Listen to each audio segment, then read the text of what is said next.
Class 11 chapter 8 संस्कृतियों का टकराव।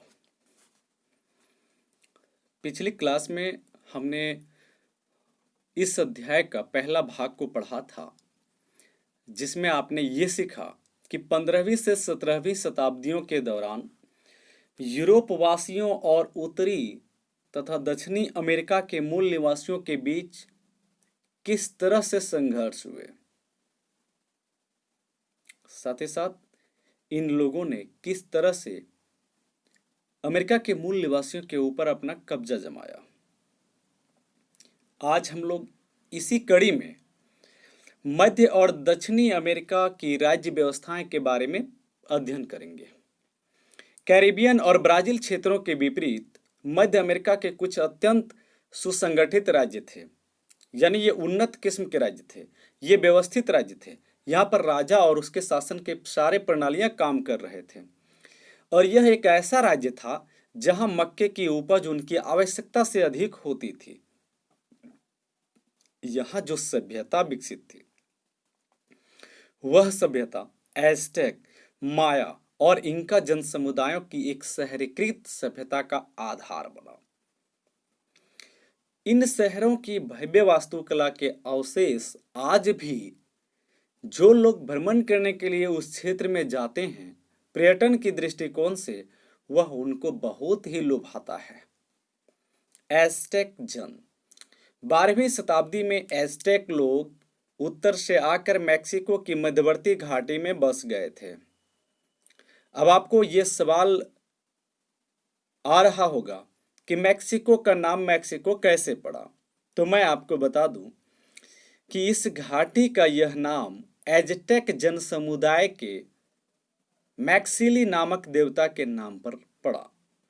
उन्होंने अनेक जनजातियों को परास्त करके अपने साम्राज्य का विस्तार कर लिया और उन पराजित लोगों से नजराना वसूल करने लगे थे। एज़टेक समाज एक श्रेणीबद्ध समाज था, एक सभ्य समाज था। अभिजात वर्ग में वे लोग शामिल थे जो उच्च कुल में जन्म लिए हुए थे, या तो वे पुरोहित का काम करते थे, या तो वे अमीर का काम करते थे, या तो वे ऊंचे खानदान में थे, अथवा जिन्हें बाद में यह प्रतिष्ठा दे दी गई थी।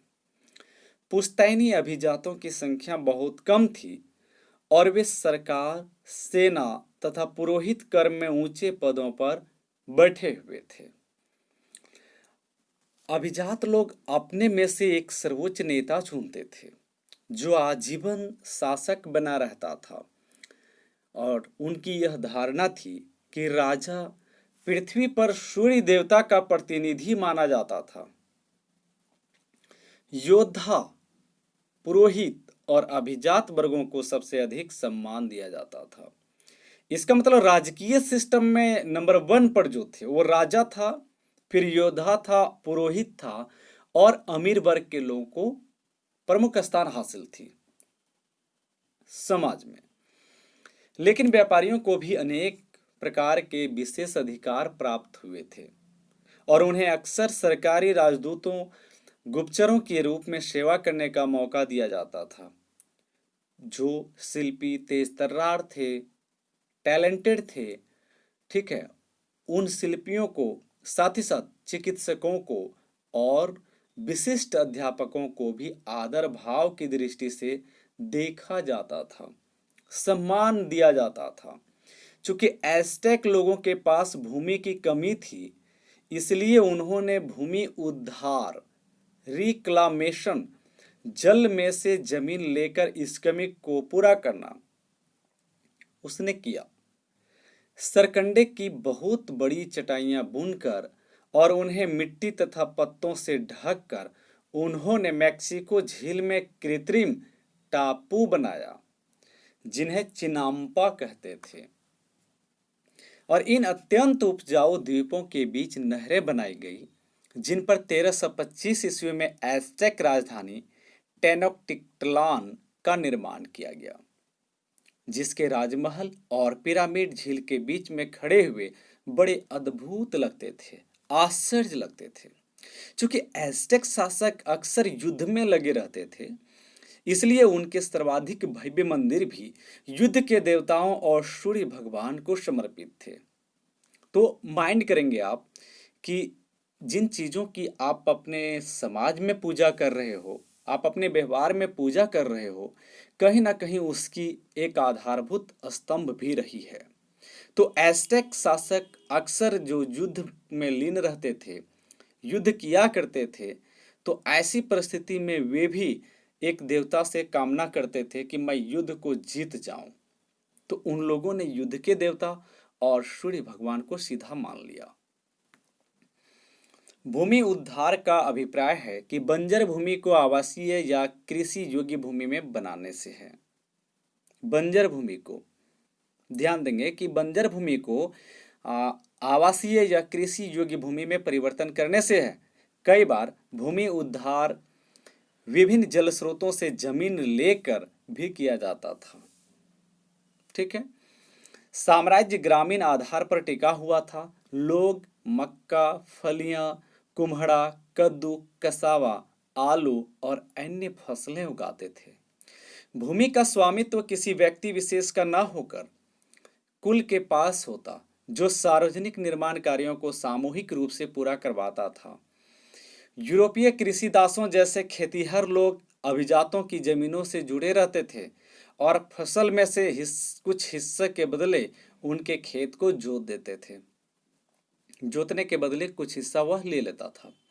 गरीब लोग कभी कभी अपने बच्चों को भी गुलामों के रूप में बेच देते थे, लेकिन यह बिक्री आमतौर पर कुछ वर्षों के लिए ही की जाती थी और गुलाम अपनी आज़ादी फिर से खरीद सकता था। ये देखिए उनकी सभ्यता का एक माया मंदिर टिकल, ग्वाटेमाला 8वीं शताब्दी का मंदिर है। सीढ़ियों की कतार देखिए किस तरह से आप ऊंचे मंदिरों पर पहुंचेंगे चढ़ करके। एज़टेक लोग इस बात का पूरा पूरा ध्यान रखते थे कि उनके सभी बच्चे स्कूल अवश्य जाएं। ध्यान दीजिए, यह सभ्यता ऐसे ही विकसित सभ्यता नहीं थी, क्योंकि उस समुदाय के सारे लोग अपने बच्चे को स्कूल भेजना पसंद कर रहे हैं।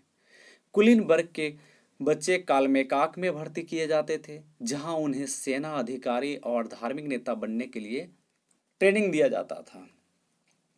बाकी सारे बच्चे पड़ोस के तेपोकेल्ली स्कूल में पढ़ते थे, जहां उन्हें इतिहास, पुराण मिथकों, धर्म और उत्सव गीतों की शिक्षा दी जाती थी।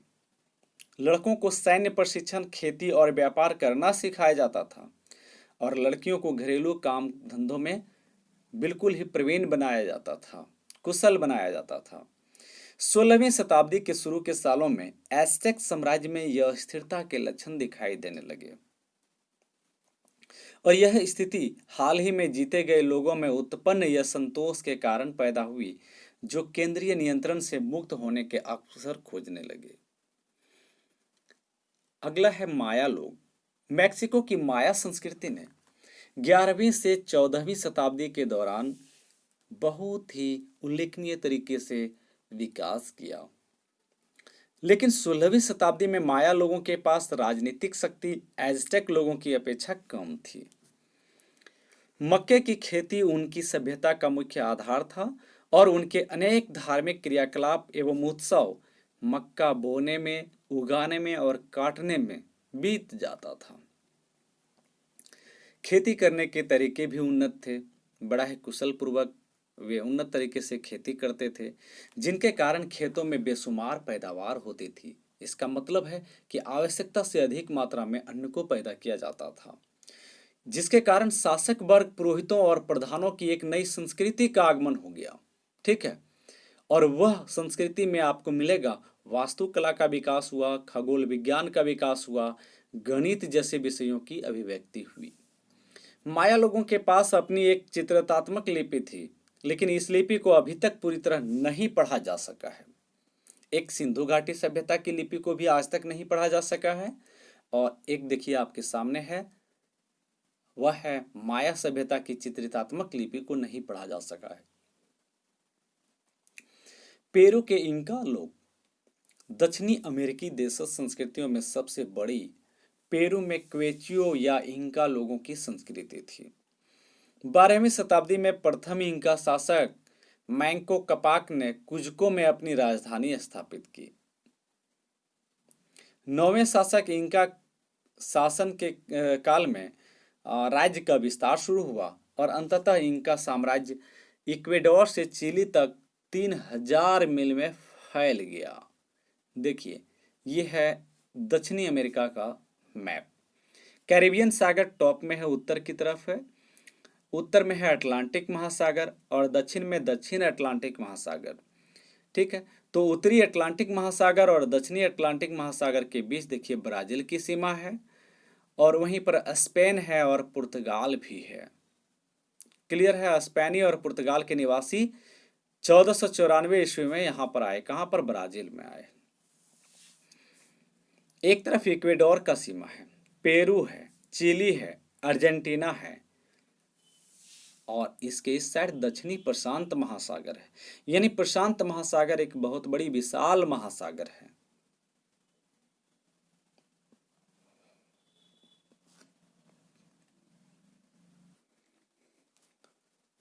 साम्राज्य अत्यंत केंद्रीकृत था।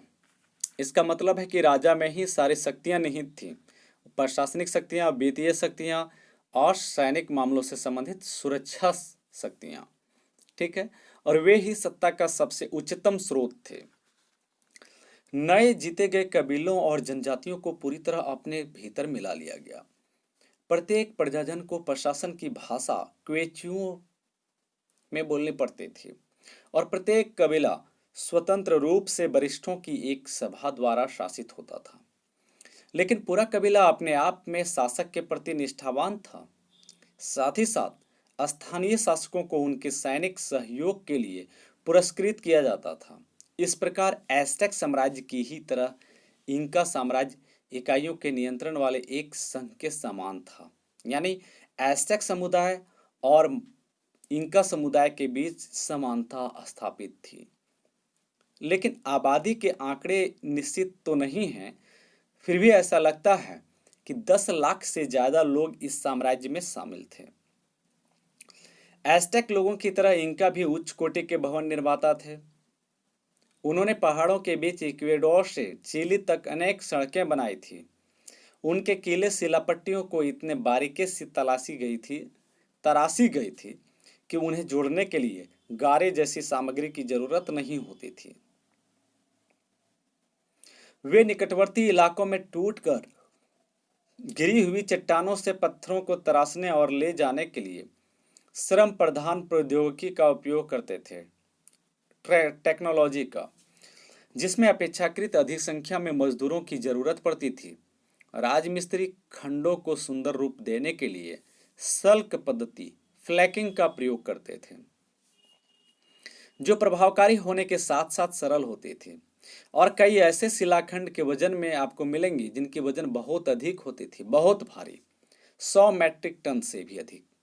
लेकिन उनके पास इतने बड़े शिलाखंडों को ढोने के लिए पहिएदार गाड़ियां तो नहीं थी और यह सब काम मजदूरों को जुटाकर बड़ी सावधानी से किया जाता था। सोचिए, इंका सभ्यता का आधार कृषि था।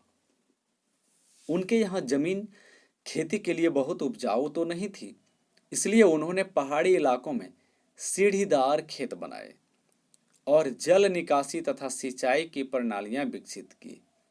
हाल ही में यह बताया गया कि 15वीं शताब्दी में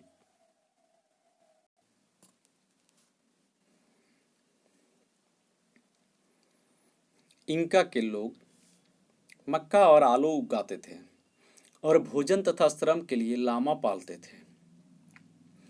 आज भी अनेक सैलानी इंका लोगों के कला कौशल के नमूनों को देखकर दंग रह जाते हैं।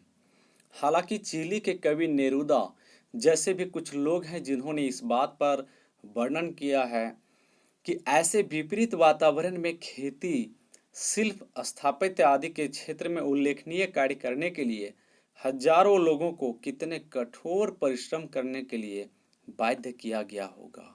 सोच सकते हैं कि जहां आपका वातावरण सहयोग में ना हो, लेकिन कठिन वातावरण में भी काम करने के लिए एक जुनून की आवश्यकता होती है, शारीरिक मानसिक क्षमता की आवश्यकता होती है।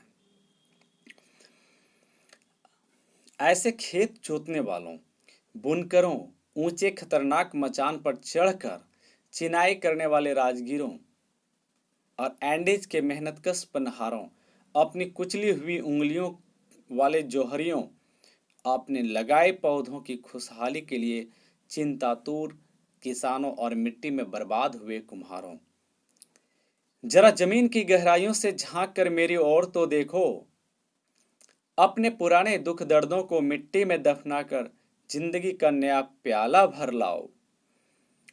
तुमने इन खेतों, खलिहानों और खदानों में जो खून बहाया है, जरा उसका नमूना तो मुझे दिखलाओ। जरा बताओ कि यहाँ मुझ पर चाबुक की मार पड़ी थी, क्योंकि मेरा तरासा गया एक हीरा जरा धुंधला रह गया था, अथवा यह धरती अपने अनाज या पत्थर का हिस्सा समय पर नहीं दे सकी थी। Pablo Neruda, Heights of Machu Picchu 1943 की पंक्तियों का एक स्वतंत्र अनुवाद है। उनकी बुनाई और मिट्टी के बर्तन बनाने की कला उच्च कोटि की थी। उन्होंने लेखन की किसी प्रणाली का विकास नहीं किया, किंतु उनके हिसाब लगाने की एक प्रणाली अवश्य थी, और यह प्रणाली थी क्विपू, यानी डोरियों पर गांठें लगाकर गणितीय इकाइयों का हिसाब रखना। ठीक है। कुछ विद्वानों का विचार है कि इंका लोग इन धागों में एक किस्म का संकेत बुनते थे। इंका साम्राज्य का ढांचा पिरामिड नुमा था, जिसका मतलब यह था कि जब एक बार इंका प्रधान पकड़ लिया जाता था तो उसके शासन की सारी श्रृंखला तुरंत टूट जाती थी। और उस समय भी ऐसा ही हुआ जब स्पेनिश सैनिकों ने उनके देश पर आक्रमण करके हड़प लेने का निश्चय किया। एस्टेक और इंका समुदायों में समानताएं थी। ये सभ्य समाज था, सुशिक्षित था, श्रेणीबद्ध समाज था। ठीक है। वे यूरोपीय संस्कृति से बहुत भिन्न थी। समाज श्रेणीबद्ध तो था, लेकिन वहां यूरोप की तरह कुछ लोगों के हाथों में संसाधनों का निजी स्वामित्व तो नहीं था, जबकि यूरोप में ऐसी ट्रेंड थी कि संसाधन का स्वामित्व निजी के हाथ में था। पुरोहितों और श्रमणों को समाज में ऊंचा स्थान प्राप्त था, लेकिन भव्य मंदिर बनाए जाते थे जिनमें परंपरागत रूप से सोने का प्रयोग किया जाता था, लेकिन सोने या चांदी को अधिक महत्व नहीं दिया जाता था। तत्कालीन यूरोपीय समाज की स्थिति इस मामले में बिल्कुल विपरीत थी। यूरोप वासियों की खोज यात्राएं। दरअसल दक्षिणी अमेरिकी और कैरिबियन लोगों को यूरोप वासियों के अस्तित्व का पता तब भी चला जब यूरोपवासी अटलांटिक महासागर को जहाजों के द्वारा पार करके इन उत्तरी और दक्षिणी अमेरिका में पहुंचे। सन 1380 ईस्वी में कुतुबनुमा यानी दिशा सूचक यंत्र का आविष्कार हो जाने के बाद ये समुद्री रास्ते पर चलना आसान हो गया था। चूंकि कुतुबनुमा यंत्र यात्रियों को खुले समुद्र में दिशाओं की सही जानकारी लेने में मदद करती थी, लेकिन उसका इस्तेमाल 15वीं शताब्दी में ही जाकर हो पाया, जब लोगों ने अनजान मुल्कों की ओर दुस्साहसिक समुद्री यात्रा की।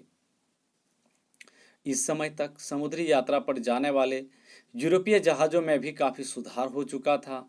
बहुत बड़े जहाज़ों का निर्माण किया जाने लगा था जो विशाल मात्रा में माल की ढुलाई कर सके। साथ ही साथ आत्मरक्षा के लिए ये अपने अस्त्र शस्त्रों से भी लैस रहते थे ताकि शत्रुओं के आक्रमण का मुकाबला किया जा सके। पूरी 15वीं सदी के दौरान यात्रा वृत्तांतों और सृष्टि वर्णन तथा भूगोल की पुस्तकों के प्रसार में लोगों में व्यापक रुचि उत्पन्न की। कॉस्मोग्राफी दरअसल विश्व का मानचित्र तैयार करने का विज्ञान था। इसमें स्वर्ग और पृथ्वी दोनों का वर्णन किया जाता था, लेकिन इसे भूगोल और खगोल से अलग शास्त्र माना जाता था। 1477 ईस्वी में टॉलेमी की ज्योग्राफी नामक पुस्तक, जो आज से 1300 वर्ष पहले लिखी गई थी, वह प्रकाशित हुई और इसीलिए लोगों द्वारा व्यापक रूप से पढ़ी गई। मिस्रवासी टॉलेमी, टॉलेमी कहाँ का रहने वाला था? तो मिस्र का। ध्यान देंगे कि मिस्रवासी टॉलेमी ने विभिन्न क्षेत्रों की स्थिति का अक्षांश और देशांतर रेखाओं के रूप में व्यवस्थित किया था। ठीक है। इन विवरणों को पढ़ने से यूरोपवासियों को दुनिया के बारे में बहुत कुछ जानकारी तो मिली, जिसे उन्होंने 3 महाद्वीपों यानी यूरोप, एशिया और अफ्रीका में बटा हुआ समझा। टॉलेमी ने बताया कि दुनिया गोल है, लेकिन उसने महासागरों की चौड़ाई को बहुत कम आंका था। यूरोपवासियों को इस बात का कोई अंदाजा नहीं था कि अटलांटिक के दूसरी ओर भूमि पर पहुंचने के लिए उन्हें कितनी दूरी तय करनी पड़ेगी। चूंकि वे यह सोचते थे कि यह दूरी बहुत कम होगी, इसीलिए उनमें से कई बिना सोचे समझे समुद्रों में उतरने के लिए सदा उतारू रहते थे। 15वीं शताब्दी में आइबेरियाई प्रायद्वीप यानी स्पेन और पुर्तगाल के लोग इन खोज यात्राओं में सबसे आगे रहे। पहले इतिहासकार इन समुद्री यात्राओं को खोज यात्रा कहा करते थे और तुरंत बाद में उन्होंने ऐसा ही कहना छोड़ दिया। बाद के इतिहासकारों ने यह कहा कि अनजान इलाकों की और पुरानी दुनिया के लोगों की ये पहली समुद्री यात्रा थी।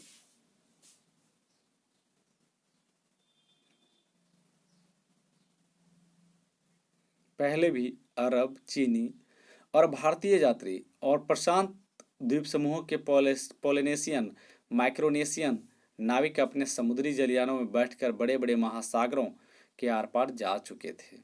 ठीक है। नॉर्वे के जलदस्यु 11वीं शताब्दी में उत्तरी अमेरिका पहुंच चुके थे।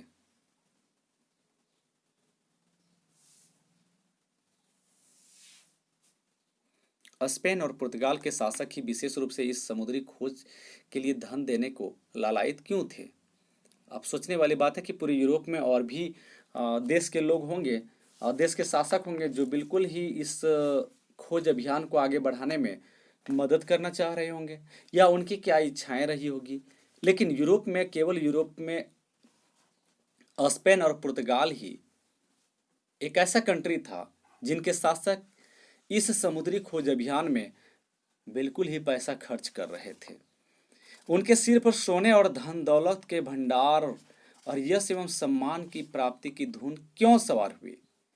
दरअसल वे आर्थिक, धार्मिक, राजनीतिक 3 प्रकार के मिले जुले कारणों से इस कार्य को लेकर के प्रेरित हुए थे। ठीक है, प्रेरित हुए थे। उनके सिर पर जो आपने अभी देखा, पढ़ा, बिल्कुल सही पढ़ा, 14वीं शताब्दी के मध्य से 15वीं शताब्दी के मध्य तक यूरोप की अर्थव्यवस्था गिरावट के दौर से गुजर रही थी। ध्यान देंगे, यूरोप की अर्थव्यवस्था गिरावट के दौर से गुजर रही थी। फ्लैग और युद्धों ने यूरोप को अनेक भागों में आबादी को उजाड़ दिया था। व्यापार में मंदी आती गई और वहां सोने तथा चांदी की कमी आ गई, जो कि उन दिनों यूरोप में सिक्के बनाने के काम में आती थी। यह स्थिति इससे पहले 11वीं से 14वीं शताब्दी तक की उस स्थिति से बिल्कुल अलग थी, जब बढ़ते हुए व्यापार ने इटली के नगर राज्यों को समृद्ध बना दिया था और उसके चलते पूंजी संचय भी हुआ था। लेकिन 14वीं शताब्दी के बाद के दशकों में लंबी दूरी के व्यापार में गिरावट आई। 1453 ईस्वी में तुर्कों द्वारा कुस्तुनतुनिया की विजय के बाद तो वह और भी मुश्किल हो गया। इटली वासियों ने किसी तरह तुर्कों के साथ व्यवसाय करने का तो इंतजाम कर लिया और उन्हें व्यापार पर अधिकार कर देना पड़ता था। बाहरी दुनिया के लोगों को ईसाई बनाने की संभावना ने भी यूरोप के धर्मपरायण ईसाइयों को इन साहसिक कार्यों के लिए अग्रसरित किया। यह तो सभी जानते हैं कि तुर्कों के विरुद्ध क्रूसेड या तो धर्मयुद्ध के रूप में ही प्रारंभ हुए थे, पर इन्होंने एशिया के साथ यूरोप के व्यापार में भी वृद्धि की और एशिया के उत्पादों, विशेष रूप से ये मसालों के प्रति भी यूरोपवासियों की रुचि बढ़ाई। यूरोपीय लोगों को ऐसा लगा कि यदि व्यापार के साथ साथ राजनीतिक नियंत्रण भी स्थापित कर लिया जाए तो यूरोपीय देश अधिक गर्म जलवायु वाले स्थानों पर अपना उपनिवेश स्थापित कर पाएंगे और इसका अधिक से अधिक लाभ उठा पाएंगे। जब यूरोपवासी सोने और मसालों की खोज में नए नए प्रदेशों में जाने की बात सोचने लगे तो उन्हें पश्चिमी अफ्रीका का भी ध्यान आया और इसी तरह से प्रत्यक्ष रूप से अब तक किसी तरह का व्यापार नहीं किया था। एक छोटा सा देश पुर्तगाल जो 1139 ईस्वी में स्पेन से अलग होकर स्वतंत्र राज्य के रूप में स्थापित हो चुका था और मछुआही नौकायन के क्षेत्र में उसने विशेष कुशलता प्राप्त की थी, इस दिशा में उन्होंने अपना पहल शुरू किया। पुर्तगाल के राजकुमार हेनरी जो नाविक के नाम से विख्यात हो गया था, उसने पश्चिमी अफ्रीका की तटीय यात्रा आयोजित की और 1415 ईस्वी में सियोटा पर आक्रमण कर दिया। उसके बाद कई अभियान आयोजित किए गए और अफ्रीका के बोजाडोर अंतरीप में पुर्तगालियों ने अपना व्यापार केंद्र स्थापित कर लिया। अफ्रीकियों को पकड़ पकड़ कर गुलाम बनाया जाने लगा और उन्हें स्वर्ण धूलि को साफ करके सोना बनाया जाने लगा। स्पेन में आर्थिक कारणों ने लोगों को महासागरी शूरवीर बनने के लिए प्रोत्साहित किया। धर्म योद्धा की याद और रिकन्क्विस्टा की सफलता ने निजी महत्वाकांक्षाओं को और अधिक प्रबल भर दिया और उन इकरारनामों की शुरुआत की जिन्हें कैपिटुलेसियोन कहा जाता था।